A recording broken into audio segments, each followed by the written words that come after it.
What's up, everybody? It's OMG, and today I wanted to bring you guys a little thumbnail tutorial.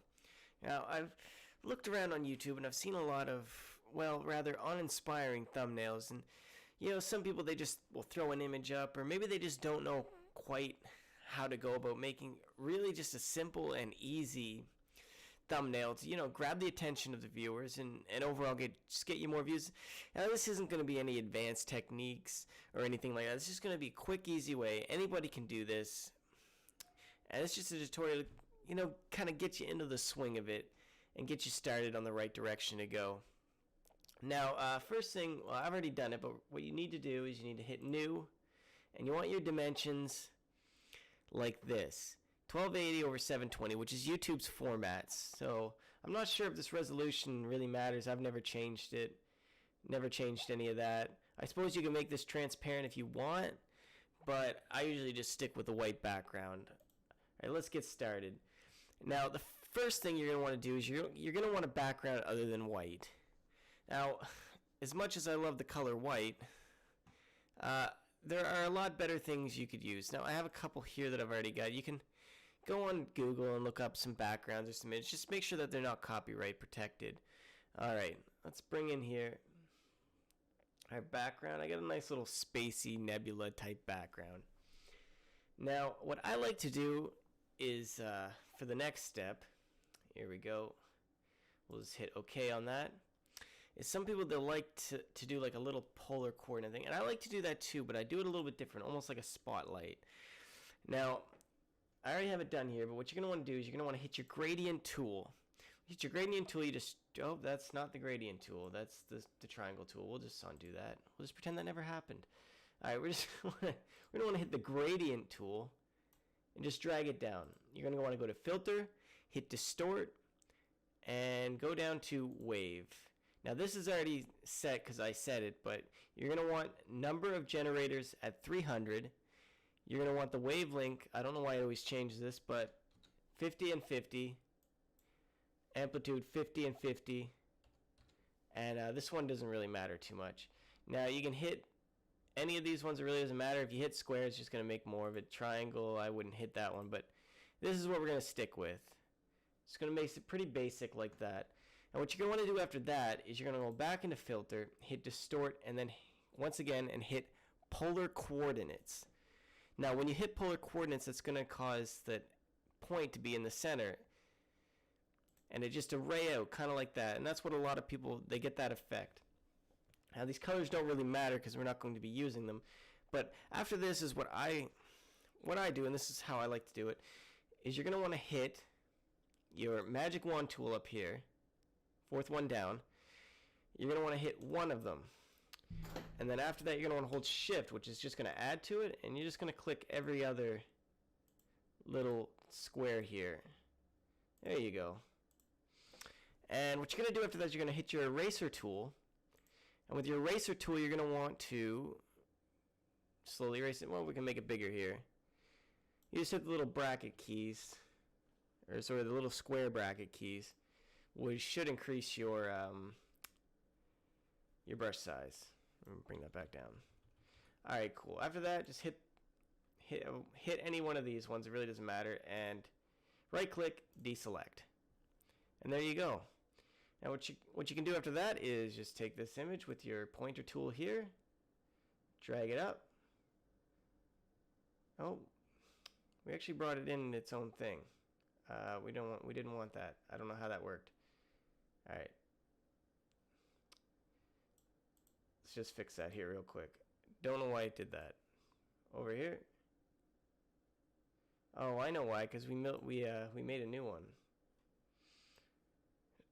Oh, grab it like that. My bad. Bam. There we go.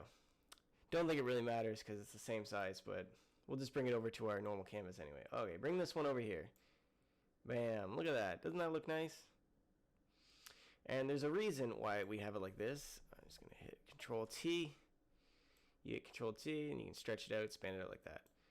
Anyway, we're not going to really worry about how that's working out too far. We're going to want to go and grab our second image, which I have here. Oh, my bad. Right here. You know what does that? Nice little looking nebula. Right? Right. And I do want to adjust that a bit. Here we go.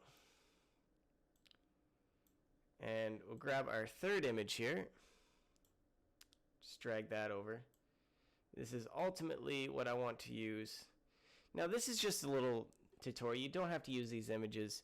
You're probably going to want to use images that kind of fit what you're trying to make in your video or such. But this is just kind of an example. Now actually, instead of putting any borders around that, I find that looks really good by itself. But either way, we're gonna do that anyway. Move it up here. And you're pretty much just going to want this, you're just going to want to start adjusting all of this to fit. Oh, I don't know why we're grabbing those. Just kind of fit each other. I think that's fine there. We're going to grab this layer here. Which one? It was this one right here. And we're going to add a outer glow and a drop shadow. Let's drag this over here so we can see what we're doing. I think this overall looks really good. If you adjust the scale, oh yeah, there we go. Adjust the spread, you can adjust through here. But we're not really going to mess with that too much, if at all. And the drop back shadow I find is a bit much. We'll pull it back a little bit. Alright, that way it just kind of pops out a little bit more. You know, you kind of differentiate it between the background and the actual image. Now we're getting to this layer, which we're going to adjust. We want this to fit. Oh, my Control T. We want this to kind of fit behind him perfectly, right? Right? That's kind of what we want. But at the same time, you see, this is really dark and kind of hard to notice. And we don't want that. We want this to pop out as well a little bit. So we're going to actually come in here and we're going to hit a gradient. Are we going to hit a color overlay? Color overlay is good. I actually like that color. Only going to adjust it slightly. I kind of want it to be a little bit more purplish. Alright, that kind of stands out a little bit more. Now, my spotlights, I never want them to be solid. So we're going to hit the outer glow on it. But we want the outer glow's color to actually be the same. There we go. And then we can adjust the outer glow. Here, is it really working? I don't think it's actually working. Oh, it is. It is. It is. It is. It is. It is. Alright, there we go. So once you have that, oh, sorry, we didn't want to do that. I like to make it, actually, no, that's fine. We can do it through here. Take the opacity down. And there we go. We can kind of see our background image. But at the same time, our background image, we don't want it to be like that. It's just a little bit too solid for me. It's a little bit too distracting.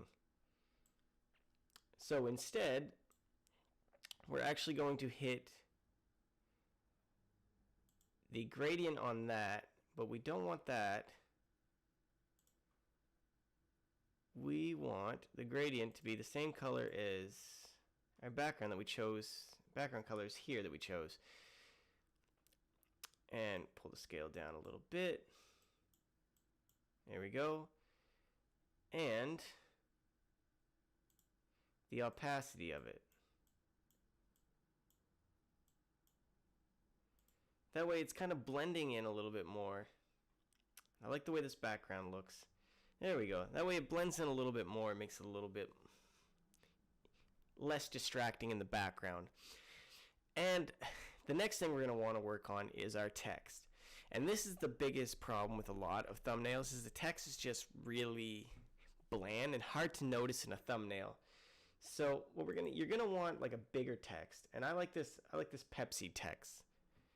It's the one I normally use. But that's what you're going to want to go. You're going to want to go into dafonts.com, which is a really good place to find text. You could probably find some pretty good ones in the default, but Dafont's pretty much the site I use all the time. So what you're going to want to do is we're gonna just hit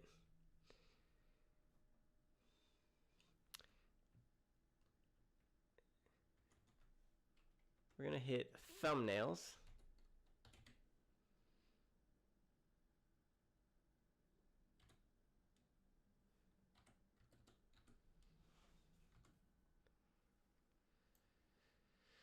Oh, we didn't want to adjust it like that. My bad. We wanted to adjust it like this. Thumbnails. And don't worry, these will all be changed here temporarily. Quick. My bad. Quick.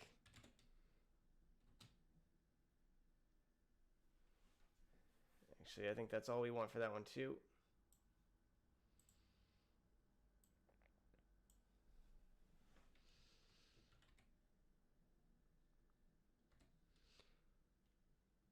And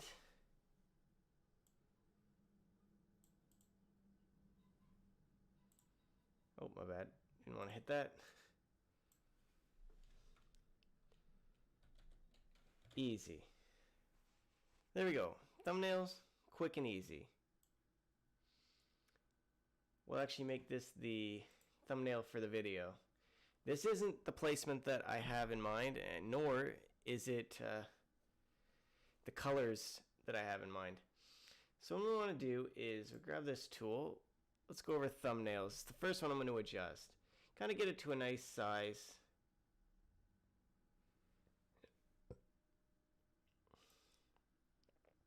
Nice size there. And let's double click it. Now the way I like to make text pop out is, for one thing, they're going to have to be different color than the background, obviously, to help it stand out a little bit more. But I like to hit a little drop shadow and some outer glow, which we actually don't want black. We want white. Nice. And we're going to want the gradient overlay this time to actually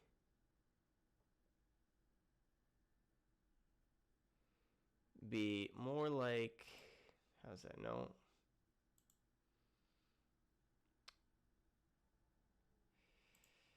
Okay, so the issue I have now is we have this a little bit different from where we want it. We want it over top of everything.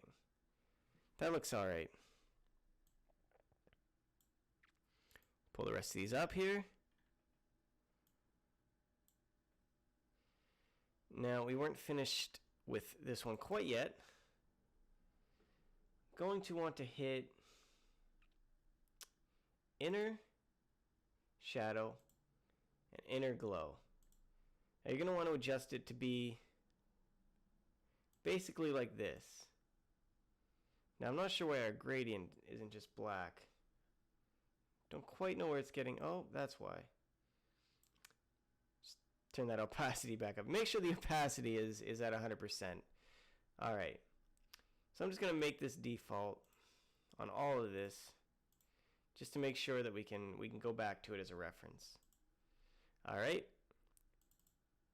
Quick, shadow, glow, gradient, inner.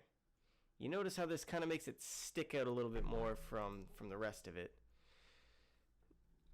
And we want to adjust this.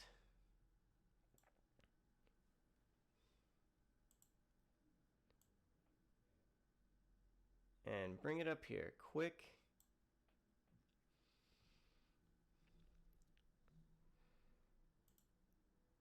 And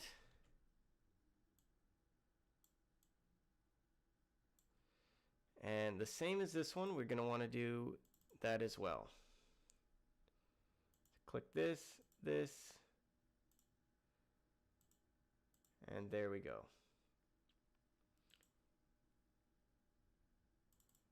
And finally,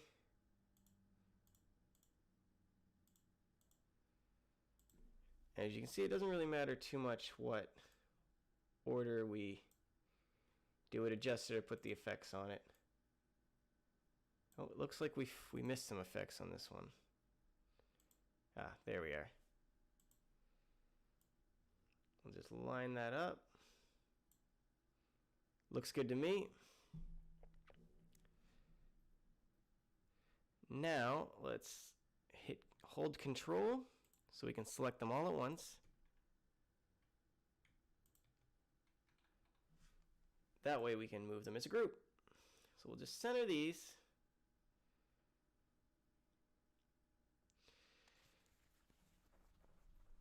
And hit that like that. And I think that looks pretty good. Now, like I said, this isn't the best thumbnail you could possibly create. It's just kind of a quick and easy way to do it. Now, if this tutorial helped you out, and we might as well save it, sorry. Easily done, just hit export, save for web. There you go, JPEG, maximum, optimized. Depends on how fast your computer is, how you want to do that. If it can handle rendering a file at that magnitude, should be able to, shouldn't have a problem. Name it whatever you want. We're going to name it